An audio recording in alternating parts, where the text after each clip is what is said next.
Grace and peace be multiplied unto each of you. Thank you for joining in with us on another virtual Walking Through the Word Bible class.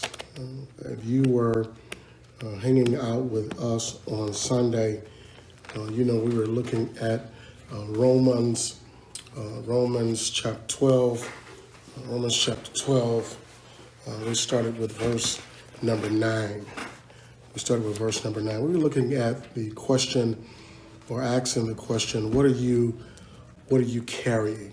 What are you carrying? Which is a interesting question to ask, because predicated upon what you're carrying also will determine what people of God, what you will release, because that which we carry is also the very thing in which we release. And so I want you to, for a moment, on this moment that we share with you, as we look at Romans chapter 12, I want to go further into this piece of really, there's so much malicious intent.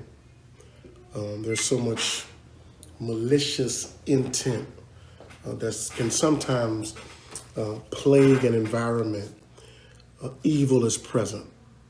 Evil, where evil is present, and that's challenging for us as believers in particular, because we don't want to be associated with anything that's evil. We don't want to be portrayed as evil people. But the reality that we almost accept or simply look at is that evil does not stand alone. Evil doesn't stand alone. As a matter of fact, evil does not produce alone. There has to be other individuals. Evil has to work through humanity.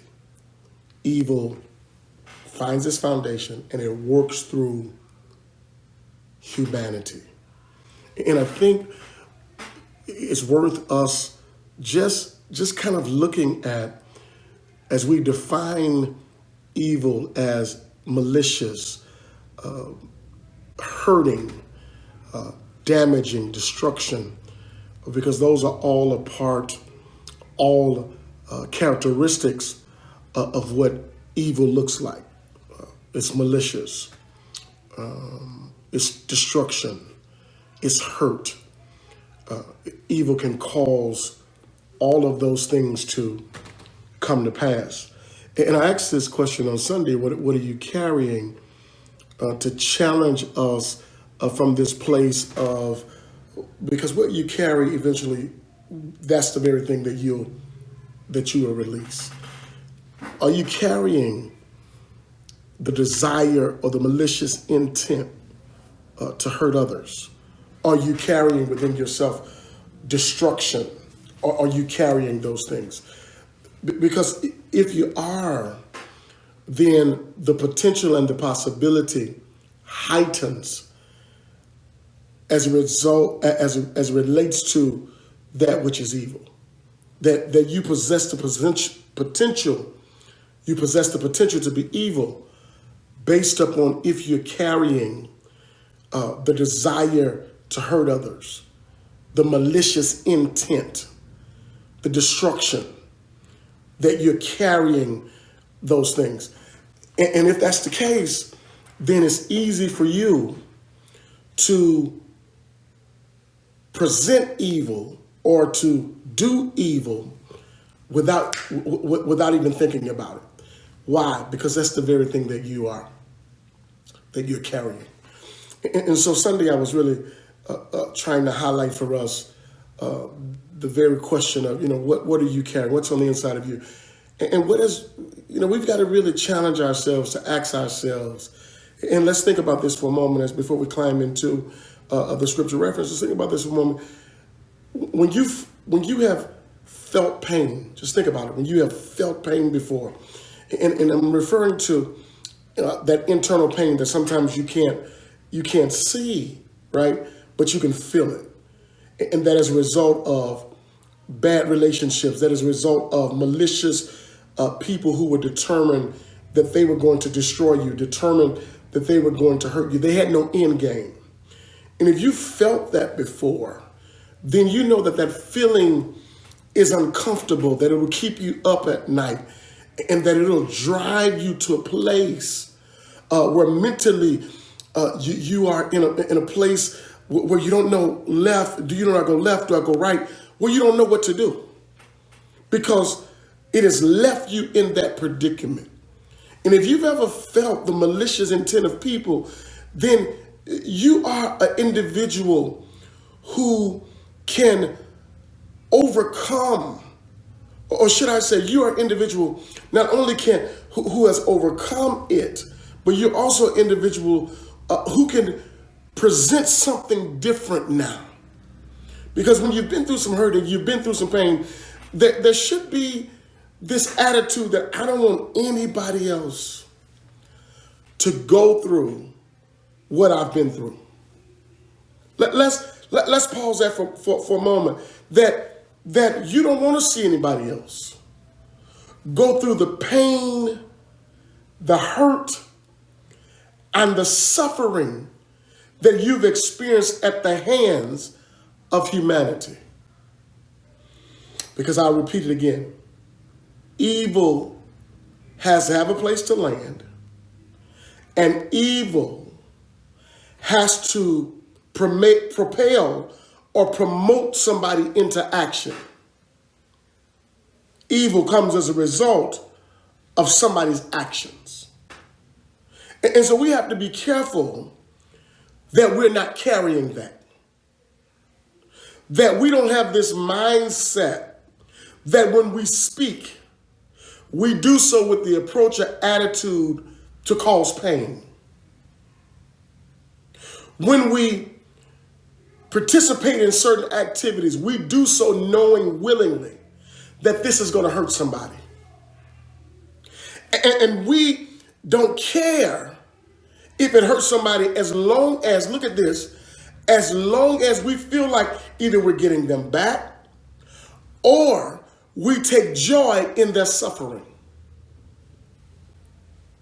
Pause for a minute.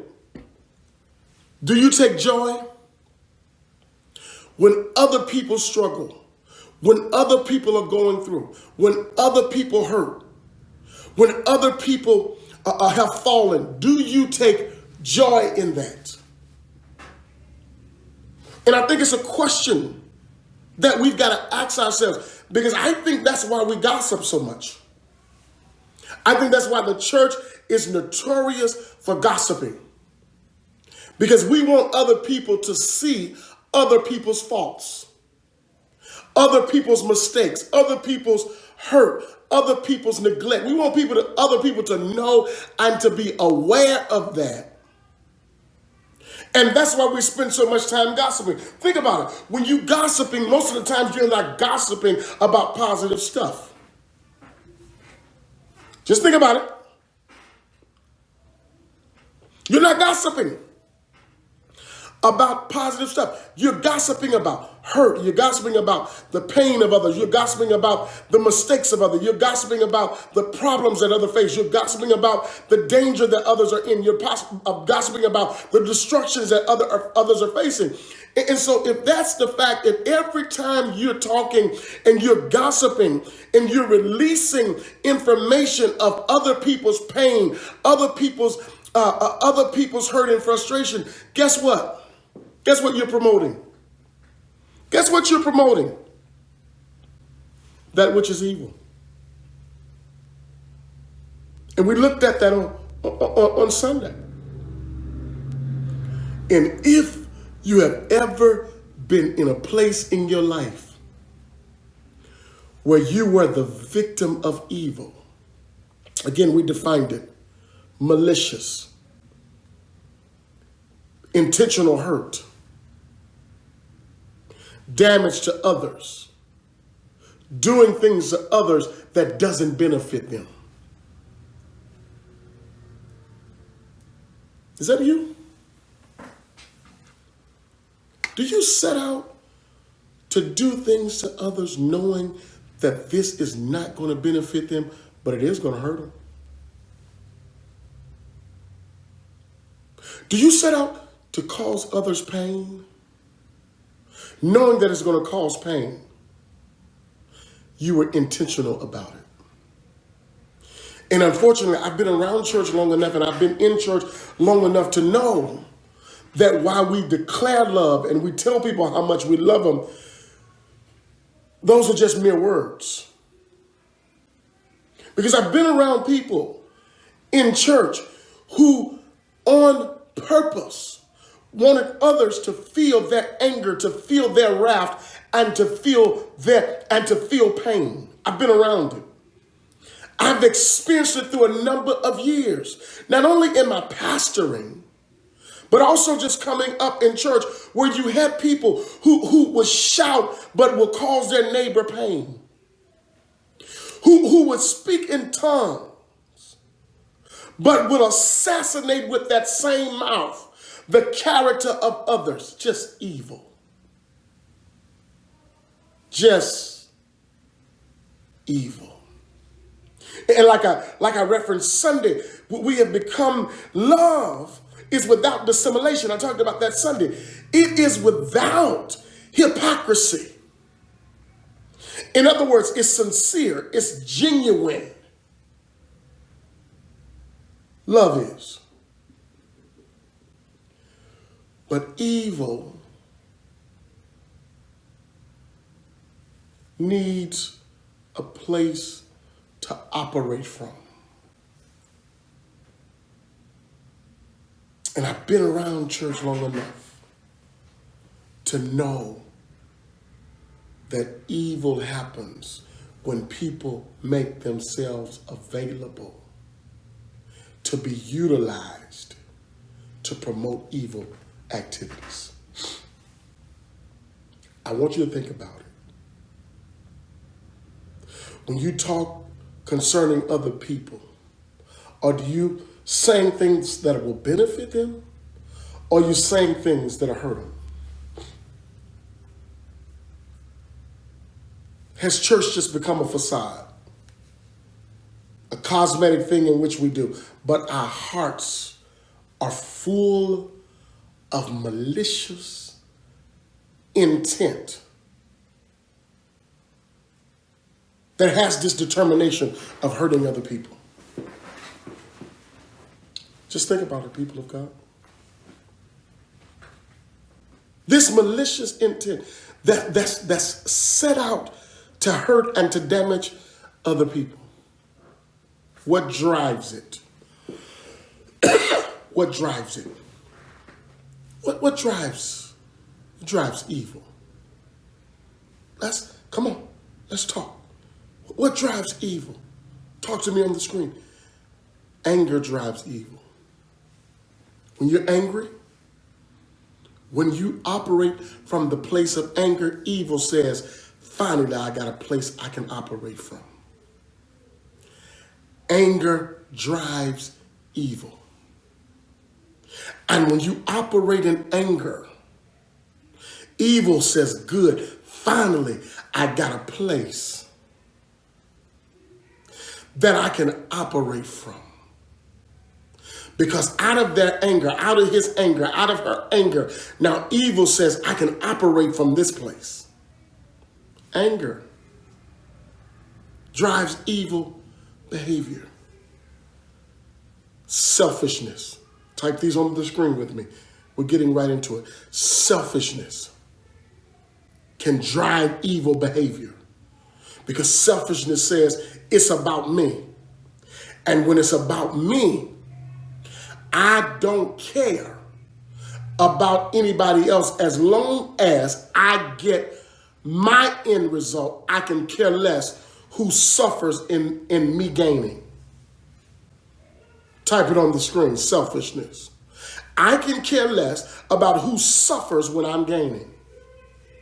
And as long as I'm gaining, I don't care if you suffer. Evil. Evil. Selfishness. Anger gives evil a foundation, an operating place, right? Jealousy. Jealousy. We don't always admit that we're jealous. We don't want people to think that we're jealous. Because we want people to think, I ain't bothered, I'm unbothered. And most of the times when you have to say, I ain't bothered, I don't care. Yeah, you do. Yes, you do. That's why you're talking about it, because you do. Because unbothered has a different level of actions. And I think so many times, because we're not telling the truth about where we are, we don't even realize, because we won't accept it. Because in reality, we're so bothered that it's driving us to figure out, because you have to watch out for that jealousy spirit that's evil.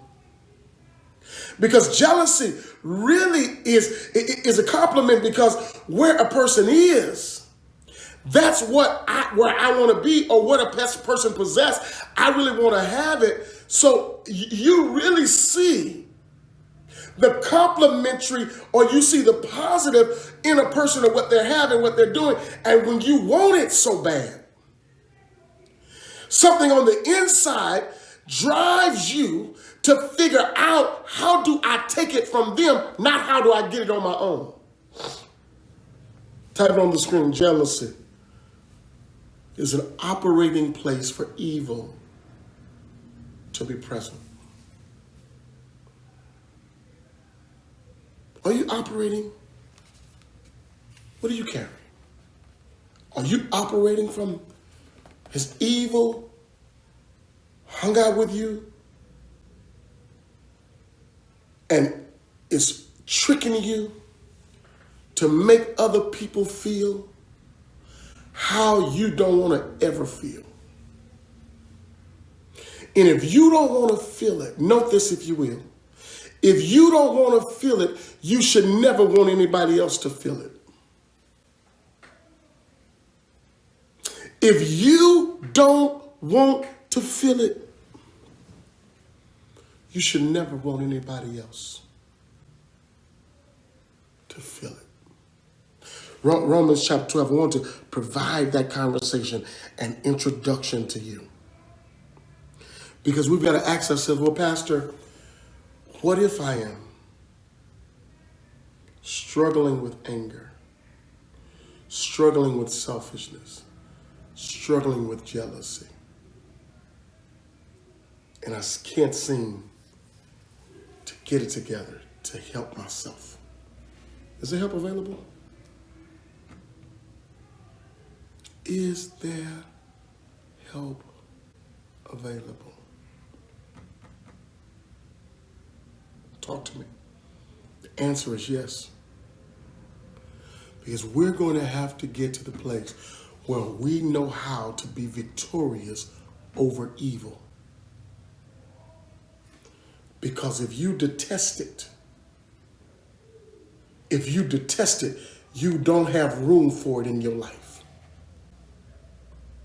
If you detest it, you don't have room for it in your life. If it's just utterly making you sick, you don't have room for it in your life.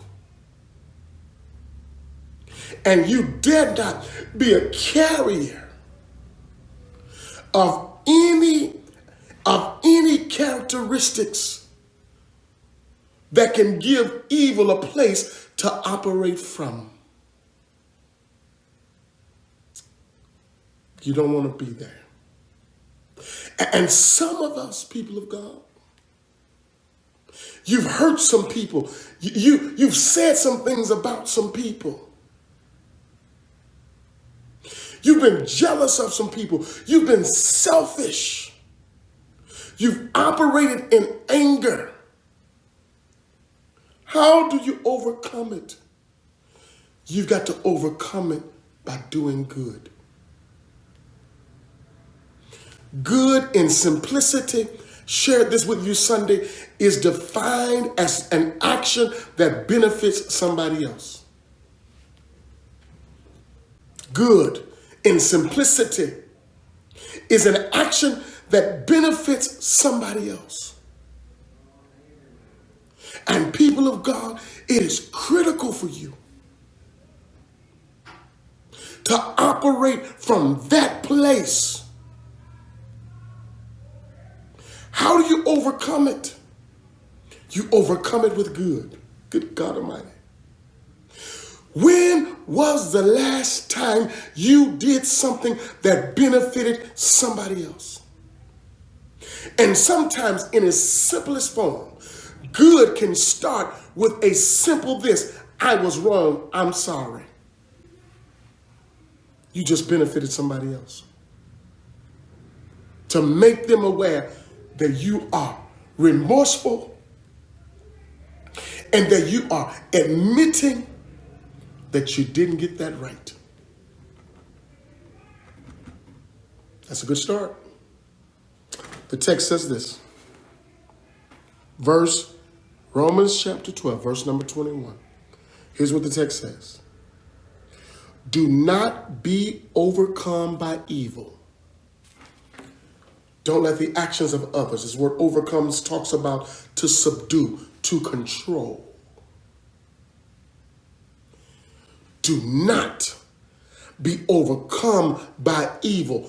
Don't let it subdue you. Don't let it control you, hold you hostage. Don't be overcome by evil, which suggests evil is going to be present, but don't allow it to subdue and control you, because if not, you'll become that very thing. If it subdues you, you'll become it. Do not, Paul writes, be overcome by evil, but overcome evil. Here's how we win. Put us on the winning team.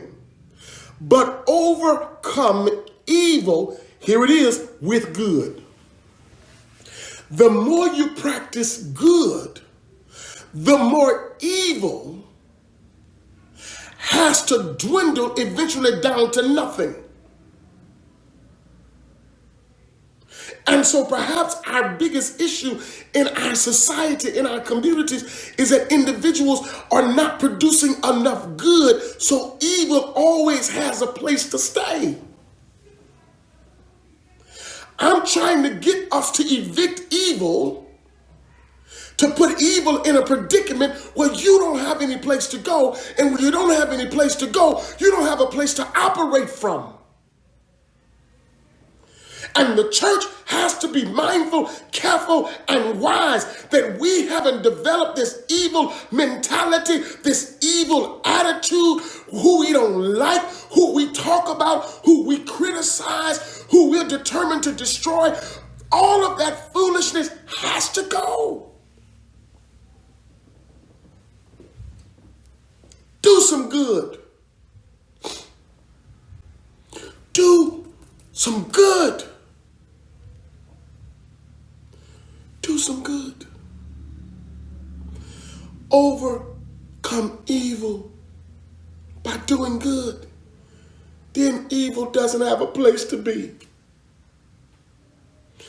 When was the last time Mount Calvary, those of you who are watching, you said something good about somebody. You did something good to somebody. You did something good for somebody. When was the last time?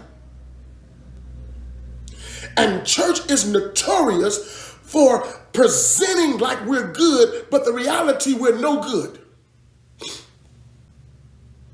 We want to have this facade, this presentation, where this is a good place to be. Is it?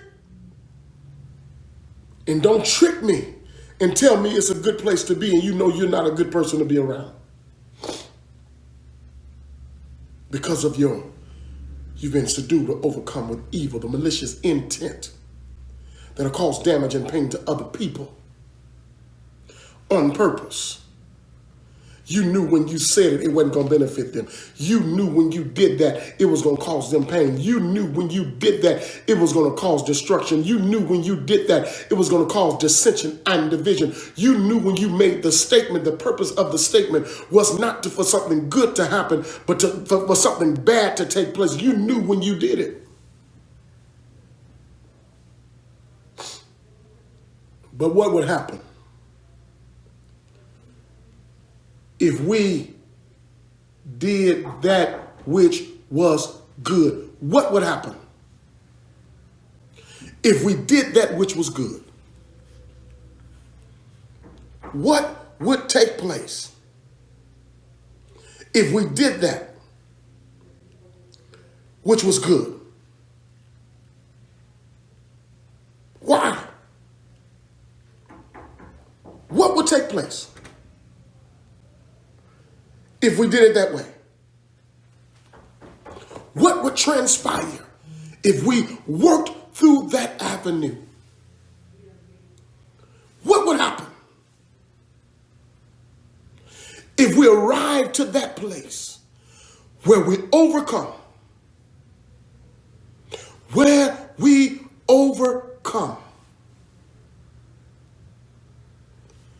evil, that which is good. My actions is tangible, it's practical. Take it with you. My action is this. I'm going to do something that's going to benefit somebody else. I'm going to say something or call somebody else's name that's going to be a benefit to them. Because that's how we overcome that which is evil. We do it. We do it. We do it by doing that thing which is good. God bless you. I appreciate hanging out with you on this Wednesday, Grace and Peace. I love you so much. Thank you for allowing me to serve as your shepherd and your leader. Those announcements that are prevalent and present, make sure that you're governing yourselves accordingly. But most importantly, make sure you do some good on this week alone. God bless you, God keep you, and God sustain you. And as always,